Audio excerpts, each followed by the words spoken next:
Welcome back, and thank you for your continued interest in this book, Runes, Experience and Gnosis of a Modern Runewalker.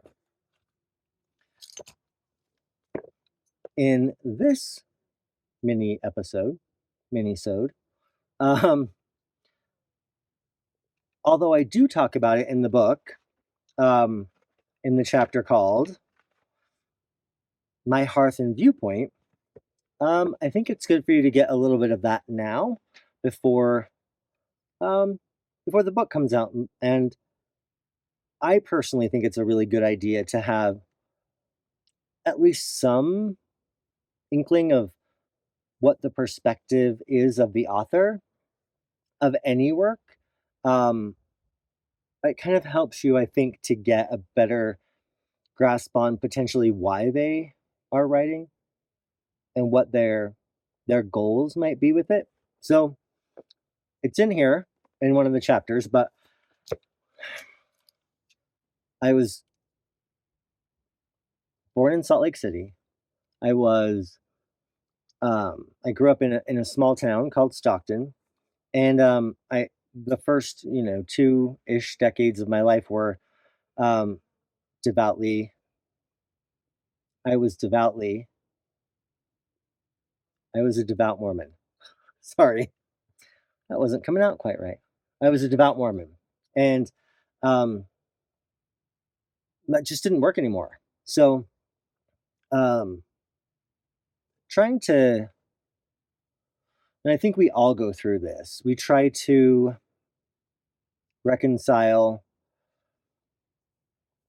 the ideals and the viewpoint that we adopted in any religion or way of being or way of living.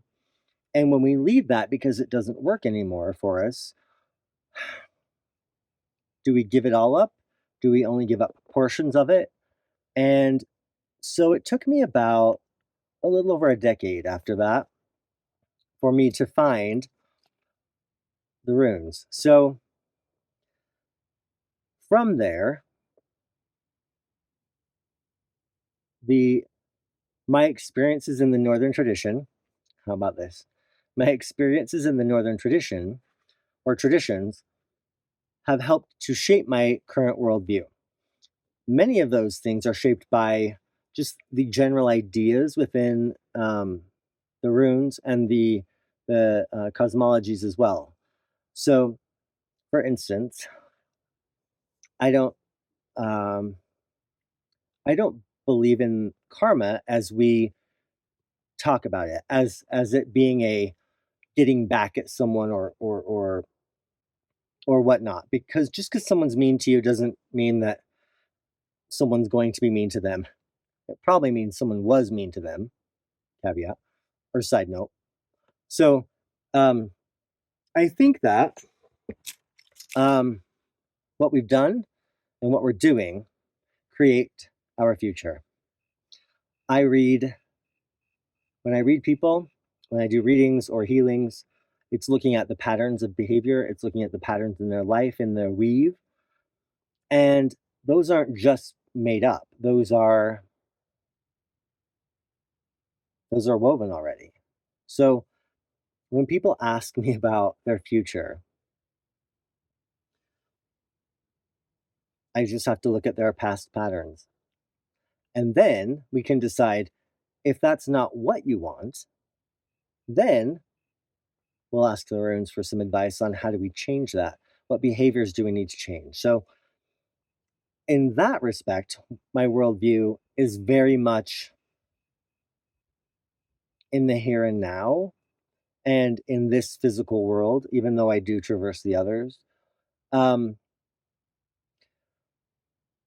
I believe that one of the things that was probably the hardest and still continues to be um, um, something that is a little nagging for me is the idea that we should be our brother's keeper or that um, we have to turn the other cheek.